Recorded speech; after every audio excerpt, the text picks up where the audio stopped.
자, 예수님께서 유월절 만찬에서 이렇게 성찬식을 제정하셨다 하는 것을 지난주 배웠습니다. 이제 예수님께서는 왜 떡과 포도주로 자기 자신 이 살과 피를 먹는 것으로 이렇게 우리들에게 비유하셨을까요? 왜 십자가에 돌아가시는 그 순간을 바로 이 떡과 이 잔을 먹고 마시는 것으로 표현했을까요? 여러분, 얼마든지 다른 방법으로 표현할 수 있을 거예요. 예를 들면 빨간색의 십자가를 가지고 목걸이를 한다든지, 아니면 이마에 빨간색으로 이 십자가를 딱 그려 놓는다든지, 아니면 구약의 유월절처럼 우리도 어린 양을 잡아서 우리 집 대문에다가 그 문설주에다가 빨간색을 칠한다든지, 얼마든지 그런 방법을 취할 수 있죠. 그런데 예수님은 다른 것 말고 은혜를 표하고 인치는 이 방법을 떡과 포도주를 먹고 마시는 것으로 성찬식을 제정하셨어요. 자, 그러면 이 사실이 굉장히 매우 의미심장하죠. 먹는다, 마신다.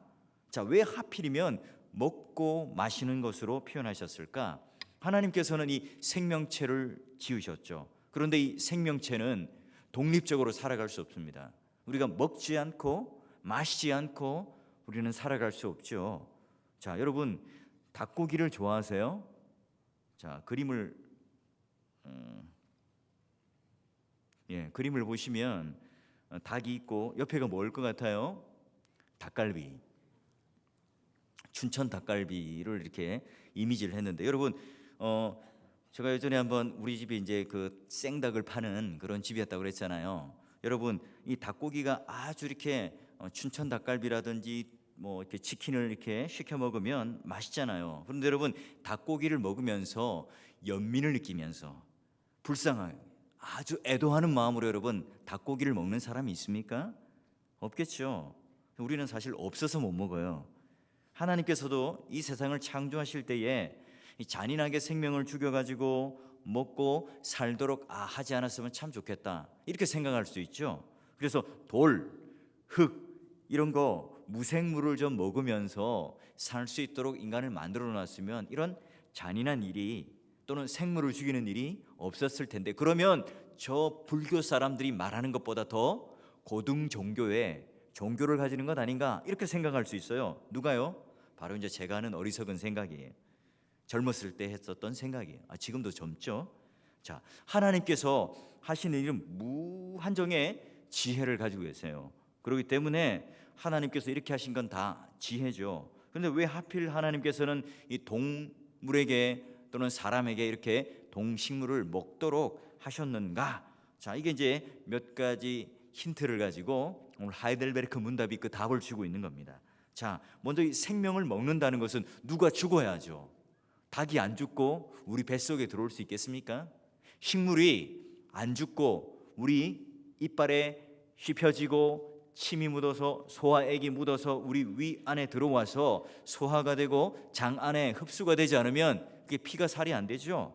자, 마찬가지예요. 오늘 사람을 포함한 이 모든 동물은 식물을 먹고 살도록 창조하셨어요. 자, 식물이 자기 스스로 땅의 영양분을 흡수해서 그리고 강합성을 통해서 자, 1년 내내 그런 여러 가지 자연에 열심히 수고해서 만들어내는 이 열매를, 식물을 우리는 먹어요. 이 식물에게는 자신의 생명과 같죠. 자기를 다 내어 주어서 그 열매들을 동물들이 먹도록 그 음식을 제공합니다. 누군가는 희생해요, 죽죠. 그런데 이때 식물이, 시금치나 콩나물이 나 억울해요, 나 당신에게 음식으로 제공 못하겠어요, 반항을 하지 않죠.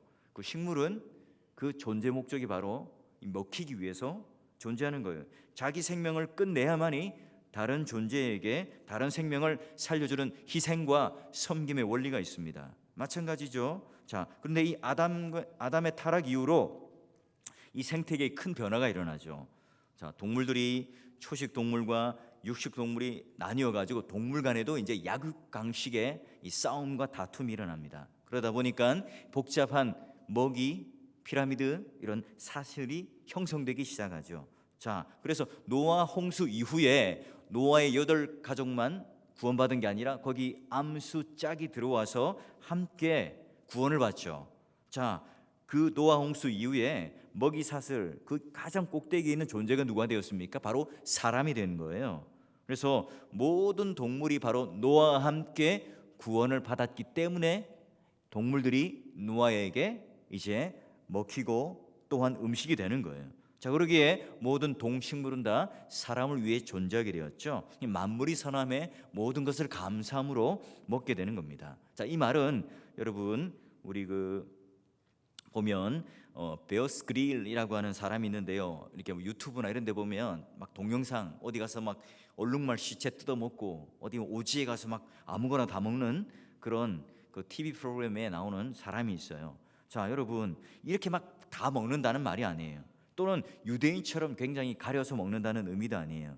먹고 먹히는 이 복잡한 이 생태, 이 먹이 사슬 이 관계 속에서 바로 이 생존 경쟁, 치열한 생존 경쟁 속에서 처절하게 살아남기 위해서 몸부림치다가 천적에게 잡혀 먹으면 재수 없다, 그런 것 같아요. 그러나 각 개체들은요, 종족들은 상관없이 독립적으로 살아가는 게 아니에요.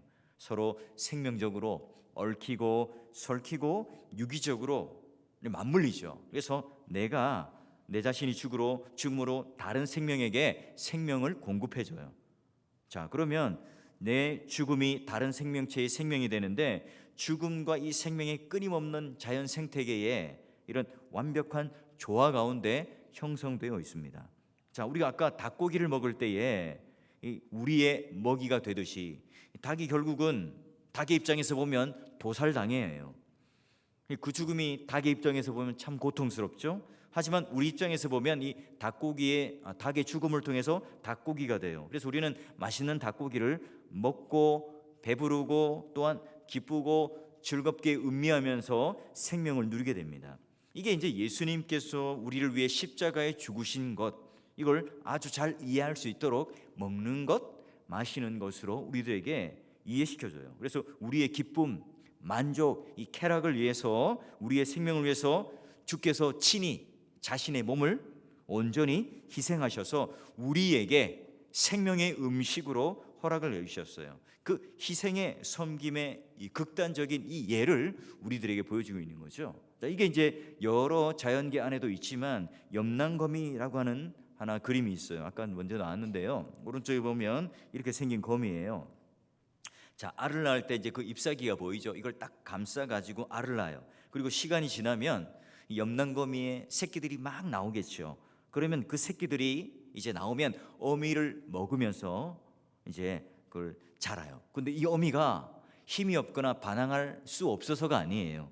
왜냐하면 이 알에서 깨어나온 이 새끼들이 천적들에 의해서 잡혀 먹을 수 있으니까 자기 자신을 새끼의 먹이로 내어주는 겁니다. 그래서 알에서 깨어나와서 힘이 없고 연약하기 때문에 바로 나가면 세상에 잡혀 먹으니까 자기 자신을 먹이로 내어주어서 희생을 하게 됩니다. 그래서 이 새끼의 생존율을 높이게 되는 것처럼 힘을 주고 자라게 하는 거죠. 자, 우리 생각에는 이것이 정말 잔인하다고 생각할 수 있습니다. 하지만 이것이야말로 먹음이라는 걸 통해서 표현되는 희생과 섬김의 원리를 보여주는 자연 계시적인 하나의 표현일 수 있어요.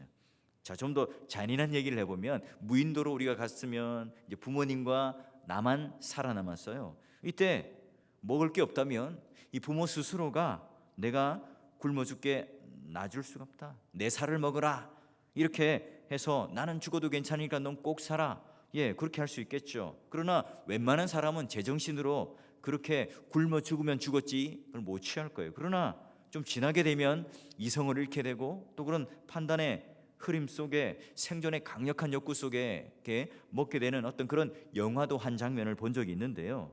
자, 여러분, 우리가 이런 살점을 뜯어먹고 여러 가지 어떤 이 상황 속에 있을 때 그냥 손이 부들부들 떨리고 또한 씹으면서 눈물을 흘리게 되겠죠. 이게 이제 극단적인 하나의 제가 영화 가운데 예를 들었지만 성찬식이 바로 오늘 우리들에게 주는 하나의 유비예요. 예수님께서는 아주 고상하게 십자가에 돌아가신 게 아니죠. 십자가에 돌아가시기 전날 이 제자들을 향해서 나는 너희들이 이 멸망밖에 내버려둘 수 없다, 이 세상에 잡혀 먹도록 놔둘 수 없다, 내가 내일 죽을 테니 내가 죽는다면, 내가 십자가에서 죽는다면 내 살과 내 피를 먹어라. 그리하면 너희들이 살아야 하고 또한 너희들이 나를 먹어야 살 수 있다 하는 메시지예요.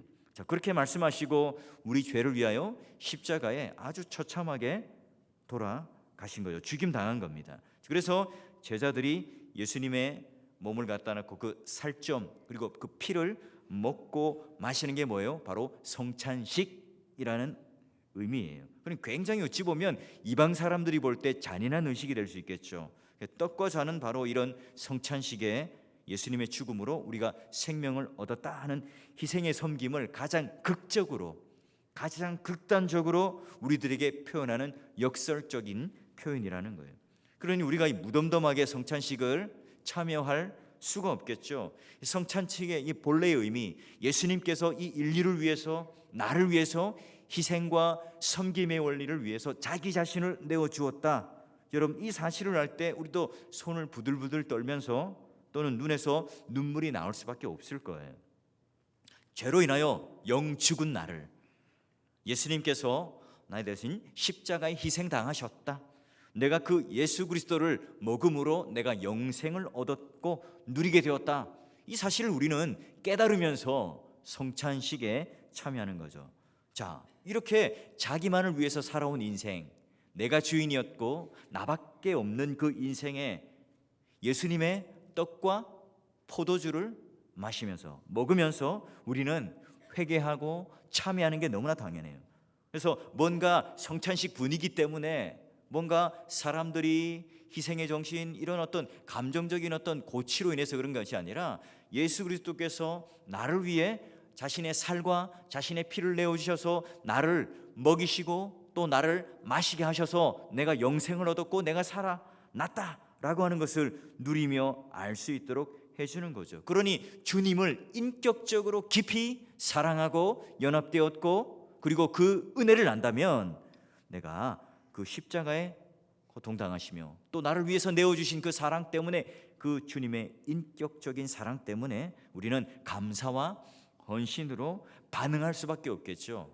자, 그래서 우리가 자신을 위해 바친 그 모든 주님의 사랑을 우리가 말로만 표현하거나 또는 우리가 겉으로 거칠어적인 표현이 아니라 바로 주님의 피와 살을 먹음으로 말미암아 우리 마음속에 그런 놀라운 은혜가 내 속에 거한다. 그런 희생과 섬김의 원리를 통하여 우리의 구원은 첫 출발되었다 하는 사실을 알아요. 이게 먹는 것, 마시는 것, 자, 이게 바로 무한한 하나님의 지혜가 녹아져 있는 거죠. 그래서 성찬의 은혜는 신약의 성도들만 이렇게 먹고 마시는 것으로 이해한 게 아니에요. 자, 성찬식이 구약의 어떤 절기와 대체되었다 그랬죠? 유월절. 그러니 유월절에는 뭘 먹었습니까? 어린 양. 자, 어린 양을 먹을 때에 여러분 딱 잡아와서 한 14일 정도 이렇게 열흘 때쯤 와서 이렇게 풀도 먹이고 해요. 딱 14일 되는 그때에 이제 마지막 양을 잡는데 그 전에 딱 그 가족 안에 텐트에 딱 두고 어린 아이들이 묻겠죠. 이 양이 뭐예요? 라고 물으면 이제 이 양에 대해서 쭉 설명을 해주는 거예요. 그리고 그 양을 딱 잡아서 가족 안에 있는 그 문설주에 딱 바름으로 그리고 자, 구원을 얻는데 그게 끝이 아니에요. 그걸 같이 함께 가족들이 뭐예요? 먹는 거죠. 그 바쳐진 제물을 온 가족들이 함께 먹음으로 말미암아 내가 살아났다, 자신이 살아갈 수 있다 하는 것을 그 믿음으로 바라볼 수 있도록 하신 거예요.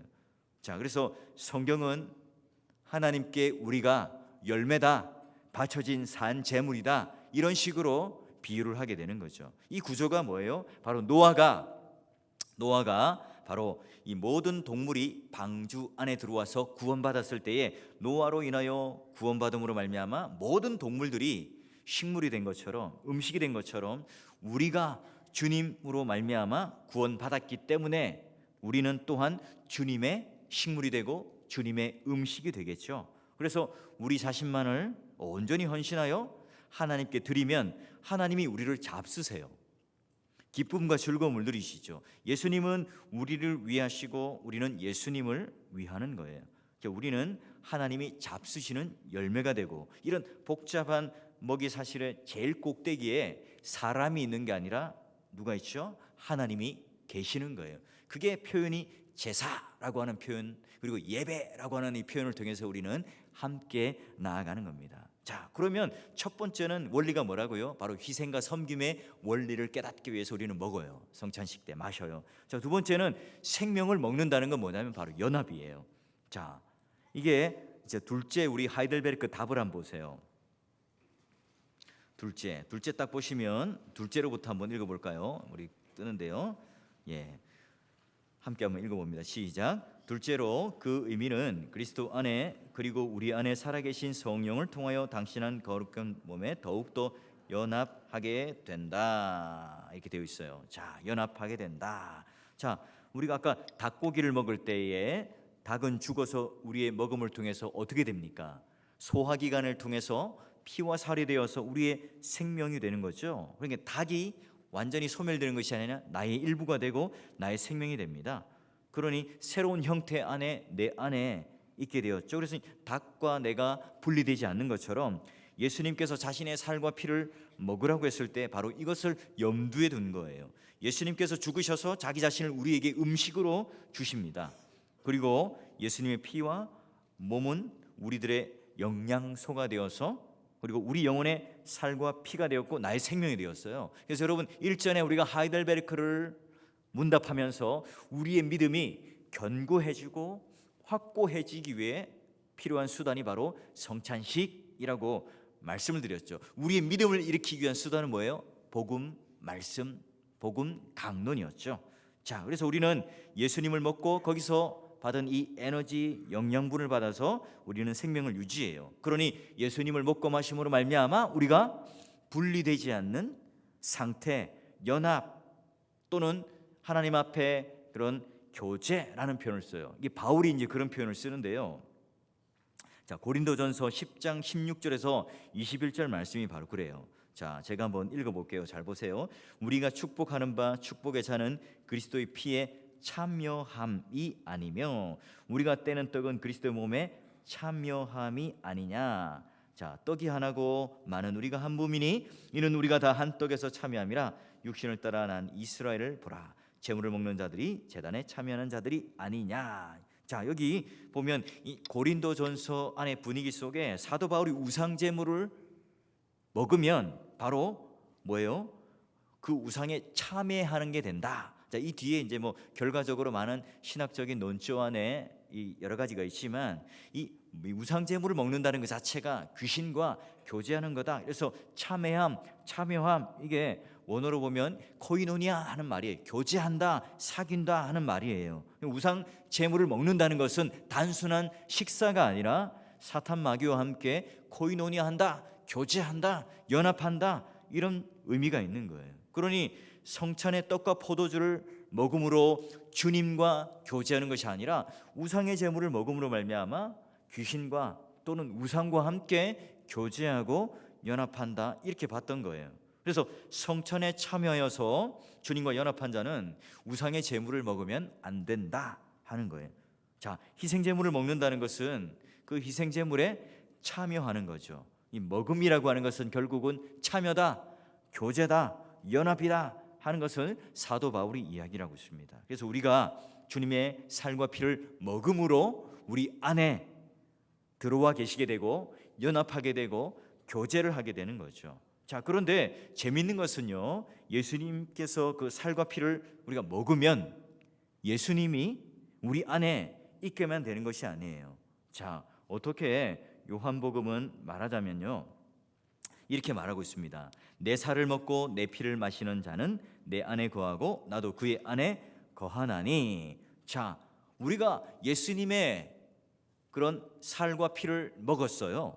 그런데 우리만 먹은 게 아니라 바로 이것은 예수님의 생명이 또한 우리를 삼킨 거다. 내가 너 안에, 나는 너 안에 있다라고 얘기를 해요.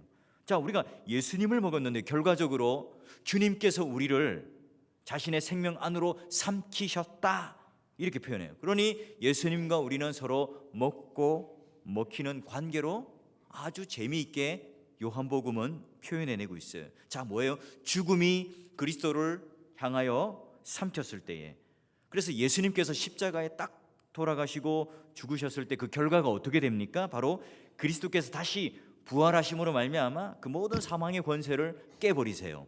그래서 죽음이 예수님의 생명을 다시 삼켜버려요. 죽음 안에 예수의 생명이 안으로 들어오고 저 죽음을 쌈싸 먹는 거예요. 죽음을 딱 쌈싸 먹어서 죽음을 삼켜버리는 결과가 됩니다. 그래서 히브리서 말씀 속에는 자녀들은 혈과 육에 속하였으며 그가 또한 같은 모양으로 혈과 육을 함께 지니셨으면 죽음을 통하여 죽음의 세력을 잡은 자 곧 마귀를 멸하셨다. 결국은 마귀를 내가 완전히 멸하였다 하는 거죠. 그래서 하나님은 사망을 그냥 없애시는 것이 아니라 생명이 사망을 삼키도록 하셨다는 거예요. 그래서 고린도전서에서도 바로 이런 죽음과 사망을 삼키신 모습이 바로 15장 54절, 그리고 고린도후서 5장 4절에도 우리가 생명에 삼킨 바 되게 하려 함이라, 죽을 것이 생명에 삼킨 바 되게 하려 함이라 라는 표현을 쓰고 있는 겁니다. 자, 그러니 오늘 이 일, 우리가 예수 그리스도의 죽음에 동참하게 되면 내가 바로 주님의 십자가와 함께 못 박혀 죽는 일이 생기죠. 그럼 주님과 함께 다시 어떻게 해요? 예수님의 생명으로 연합하여 부활하죠. 그래서 우리는 내 안에 이런 성찬에 대한 바른 예식에 참여가 있다면 예수의 생명으로 충만해지겠죠. 주님이 죽었고 우리가 주님을 향하여 먹었는데 그 안에 예수님의 생명이 가득 차서 예수님의 생명이 우리의 사망을 통째로 집어 삼키게 되는 거예요. 먹히신 분은 예수 그리스도예요. 우리가 예수 그리스도의 살과 피를 먹었는데, 그런데 결과적으로는 뭐예요? 내가 예수 그리스도 안에서 죽어요. 그리고 내가 예수 그리스도 안에 다시 살아나는 결과를 맞이해요. 그래서 갈라디아서 2장 20절에 보면 내가 그리스도와 함께 십자가에 못 박혔는데 그런즉 이제 내가 사는 것은 오직 내 안에 그리스도께서 사시는 것이다. 이제 내가 육체 가운데 사는 것은 나를 사랑하사 나를 위하여 자기 자신을 보시는 하나님 아들을 믿는 믿음 안에서 사는 것이다. 이렇게 얘기해요. 그래서 예수를 먹어서 예수님의 생명에 우리의 일부가 되게 하신 게 아니라 우리가 예수님의 일부가 된 거예요. 그래서 예수님의 한 몸 안에 지체가 되었죠. 마치 포도나무 가지에 가지가 딱 붙어서 열매를 내는 것처럼 우리가 예수님의 일부가 된 거예요. 그래서 성찬식을 행할 때에 나를 위해서 십자가에 돌아가셨구나, 이 은혜를 내가 이제 누리고 천국 가게 되었구나, 이걸로 땡 하고 끝나는 게 아니에요. 물론 예수님의 피와 살을 먹으며 그걸 누릴 수 있겠지만 더 나아가서 내가 복 받으려고 예수를 믿는다, 이것보다 더 업그레이드가 되는 버전이 있죠. 나를 위해 예수님께서 존재하는 게 뭐냐? 바로 성찬식에 참여함으로 말미암아 누가 죽어요? 내가 예수님을 먹고 마시는데 예수님이 죽어서 내가 살과 피를 먹었는데 결과적으로 누가 죽었다고요? 내가 죽어요. 자기가 죽게 되죠. 그러므로 말미암아 회개가 절로 나오죠. 그러면 어떤 고백이 나오죠?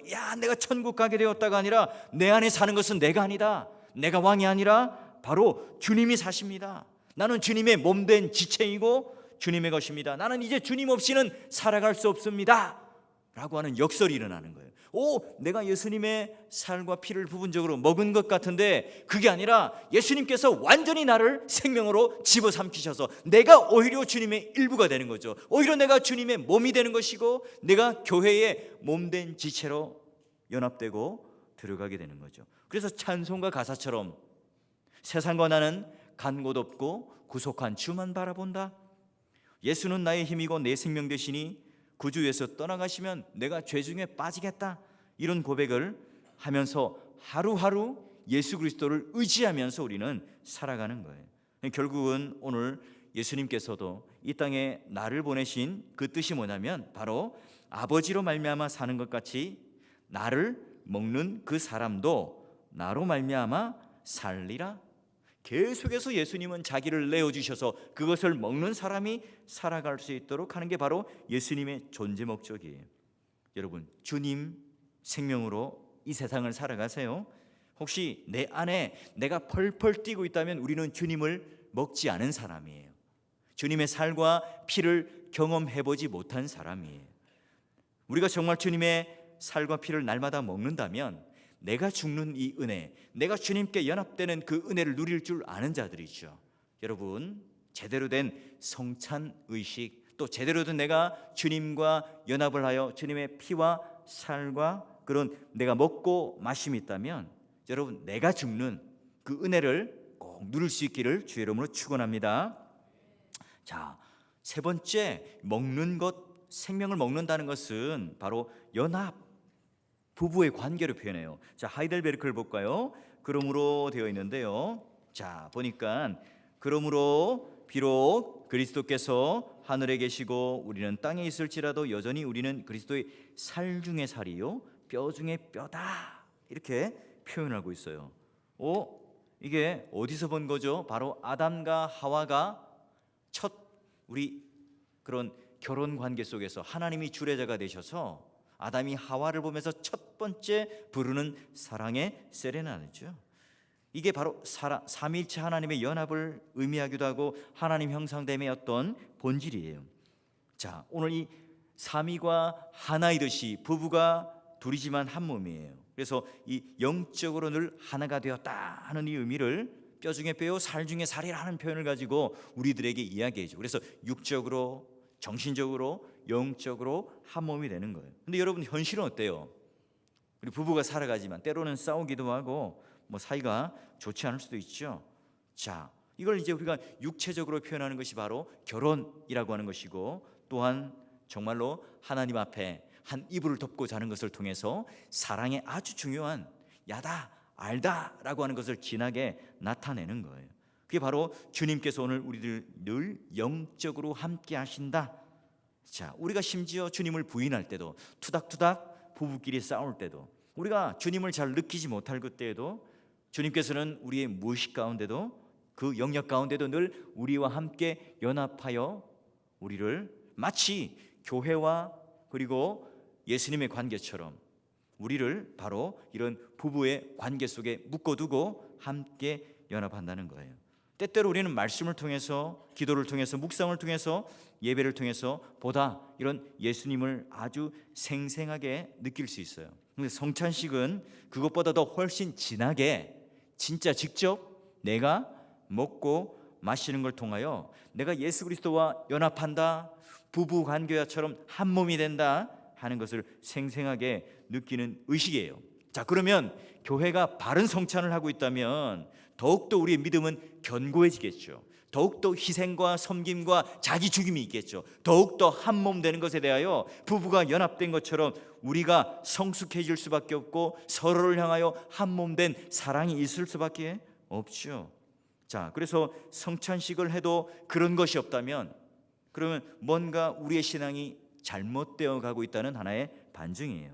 그래서 연합의 의미, 하이델베르크 문답은 마치 이 부부가 연합하는 것처럼 뼈 중에 뼈요 살 중에 살이다 하는 아담이 했던 이 하와를 향한 사랑의 고백으로 마치 이런 성찬식을 우리들에게 의미를 이야기합니다. 하와는 실제로 아담의 뼈를 취했잖아요. 그래서 아담이 모든 피조물과 다르게, 근본적으로 다르게 하와는, 여자는 지어졌어요. 그래서 다른 피조물들은 말씀으로 있으라 하면 있어졌는데 여자는 달리 지어졌죠. 자, 그래서 여러분 아담의 갈비뼈로 지은 이 여자는 뭐 열등하냐 우등하냐 이런 유치한 우리 그런 것을 가지고 우리는 이렇게 생각하지 않아요. 하와는 결국 아담의 100%이잖아요. 그래서 아담의 갈비뼈에다가 다른 요소를 첨가하여 하와가 된 게 아니에요. 그러니 하나가 되었고 아담과 하나는 연합한다 하는 것을 나타내요. 이 결국은 이게 뭐예요? 에베소서에 가면 어떤 모형을 나타내요? 이게 바로 교회의 모형이고 그림자로 나타내잖아요. 예수께서 교회의 머리가 되세요. 그런데 어떻게 그럼 우리와 연합을 하죠? 십자가에 마치 아담이 옆구리 살을 쭉 찢어서 갈빗대안을 뚝 뜯어서 하와를 하나님께서 만드셨죠. 그러면 뭐예요? 피가 났겠어요? 아니면 어떻게 희생이 있었겠죠? 예수 그리스도께서 바로 십자가 가운데 옆구리에 창이 찔려서 심장이 터져서 그 물과 피를 통하여 교회를, 우리를 사시고 또한 교회로 만드신 것으로 오늘 우리가 바로 이와 같은 연합 안에 들어온 유비를 창세기로부터 신약에 이르기까지 우리들에게 일러줘요. 이걸 뭐예요? 마치 우리가 감각적으로 먹고 마시는 성찬식을 통해서 똑똑히 보여주고 있다는 거예요.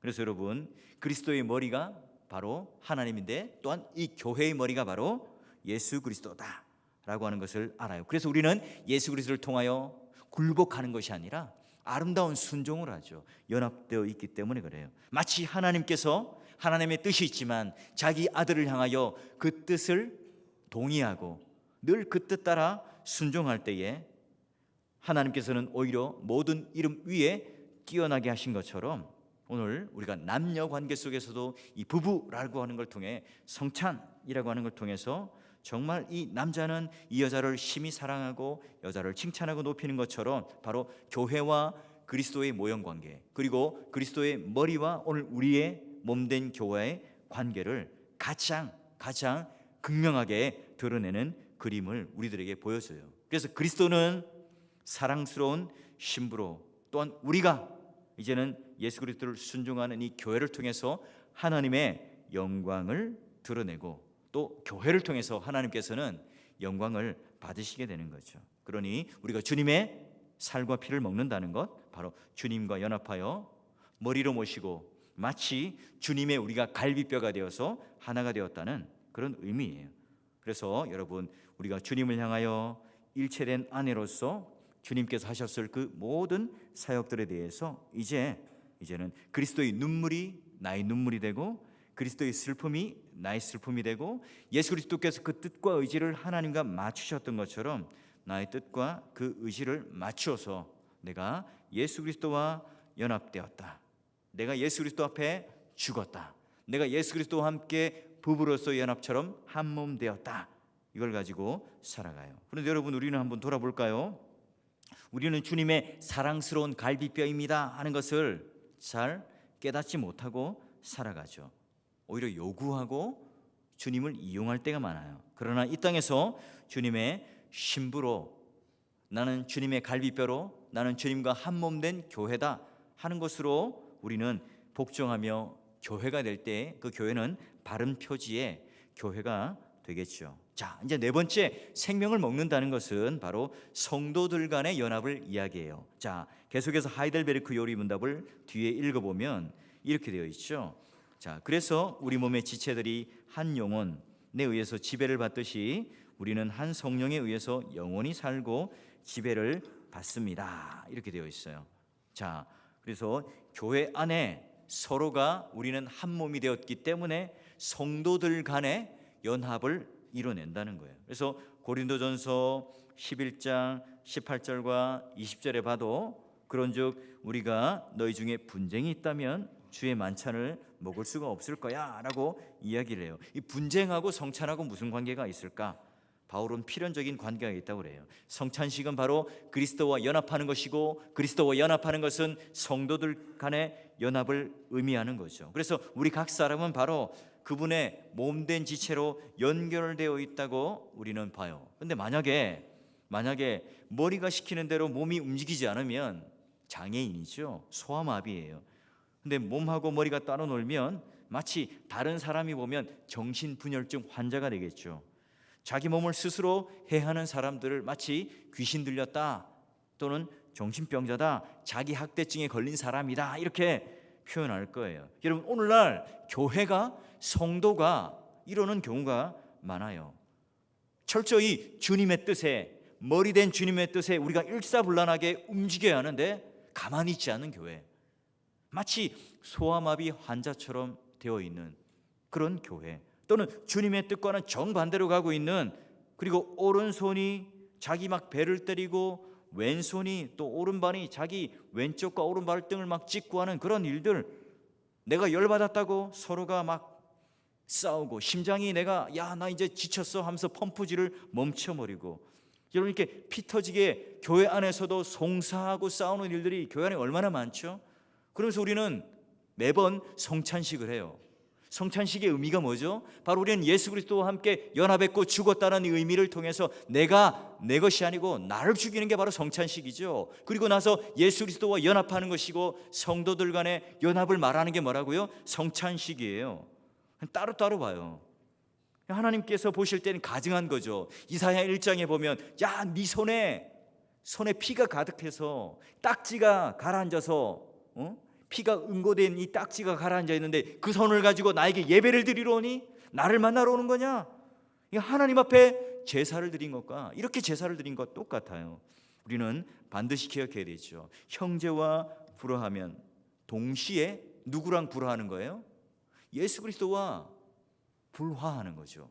왜요? 그 형제도 예수 그리스도와 몸과 연결되어 있으니까 형제를 미워하면 바로 하나님의 형상을 파괴시키는 거죠. 하나님의 형상을 무너뜨리는 거예요. 그래서 우리는 형제를 사랑하고 우애하고 한몸되고 아껴주는 것이 뭐냐면 우리 윤리적인 어떤 문제이거나 내가 예수를 믿었기 때문에 성화의 어떤 열매로서 내가 해야 되는 어떤 그런 수준의 단계가 아니라 한몸이란 의식, 형상이란 의식, 그걸 가지고 우리는 용서와 사랑이라는 열매를 맺어내는 성화의 열매를 맺어내는 게 바로 이 성찬식의 의미예요. 그러면 또 우리는 생각하죠. 목사님, 나는 이 땅에 살면서 늘 언제나 미운 사람 하나 정도는 있었어요. 그러면 성찬에 참여하지 못하겠네요. 도리어 독이 되고 도리어 주님의 몸과 피를 범하는 죄를 짓는 걸까요? 또 그렇게 생각하면 안 되죠. 여러분, 우리가 성찬식을 행하기 전에 내가 용서받을 죄 또는 용서해야 될 사람들을 묵상하고 생각하죠. 그래서 원망하는 일이 생기면 그 전에 그 형제에게 가서 용서를 구하는 거예요. 그러나 여러분, 오늘 우리가 연약하잖아요. 은혜를 주시기에 허락해 주신 것이지 완벽한 자가 성찬을 참여할 수 있다, 그 말이 아니. 성찬식은 회개하는 마음으로 참여하는 것이고 이 네 가지의 연합에 먹는 것의 의미를 통해서 내가 회개할 수 없으면 하나님 회개하는 마음을 주시고, 이웃을 내가 미워하는 마음이 있으면 사랑하는 마음을 좀 주시고, 그렇게 상하고 통회하는 마음으로 주님이 회개할 수 있도록 그런 은혜를 베풀어 달라고 기도하며 함께 연약한 자로 참여해야 되겠죠. 그런 소원함으로 충만한 마음으로 내가 이 이웃들과 함께 연합하는 마음으로 성찬에 참여하면서 먹고 마시는 거죠. 여러분, 이게 바로 우리가 제대로 된 성찬식의 의미라는 겁니다. 오늘날 교회할 때 이제 성찬식이 이제 대부분이 편리성 때문에 카스테라를 미리 잘라놓고 하게 되잖아요. 잔도 미리 부어놓잖아요. 이게 굉장히 편리한데요. 그러나 사실 진짜 주님의 몸과 피가 찢어지고 나뉘어지는 것을 좀 우리가 그런 보이는 설교로서 하려면 식빵이나 이런 걸 좀 쭉 찢어서 또 떡을 찢고 잔을 나누는 것이 성찬식에 좀 더 우리가 그런 은혜로운 성찬에 다가갈 수 있는 하나의 방법이겠죠. 근데 우리가 이제 좀 귀찮다 미리 잘라놓고 또는 우리가 시간이 많이 걸리기 때문에 이런 효율적인 것들에 대해 생각하지만 우리 다시 한번 우리가 성찬에 대한 어떤 지혜, 본래의 뜻을 한번 생각을 해봐야 합니다. 그래서 이 성찬식을 참여할 때마다 우리의 믿음이 어떻게 돼요? 더욱더 쑥쑥 자라고 견고해지고 온 성도가 한 마음이 되고 서로 용서하고 용납하는 그 절정에 이르는 시간이 바로 뭐예요? 성찬식이라고 하는 겁니다. 이게 온 몸이 바로 내가 예수 그리스도의 다스림 그리고 일사불란하게 움직이는 주님의 사명으로 감당할 수 있는 교회가 바로 성찬식을 제대로 행하고 있는 교회라는 사실입니다.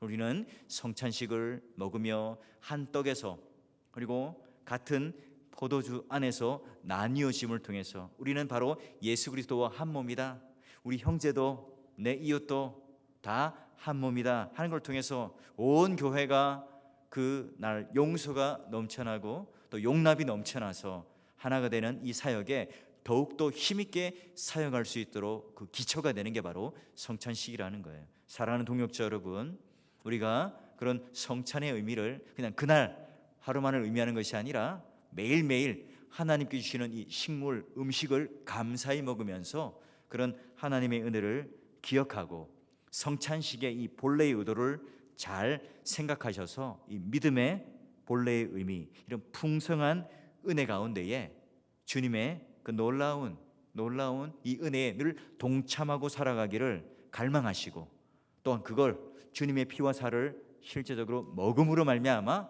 여러분의 영혼이 좀 살찌고 영혼의 근육이 생기고 또한 믿음의 놀라운 능력이 생겨서 교회가 함께 성장해가고 튼튼해가고 하나님 기뻐하시는, 하나님께서 잡수실 만한 아름다운 교회, 건강한 교회가 될 수 있기를 주의 이름으로 축원합니다.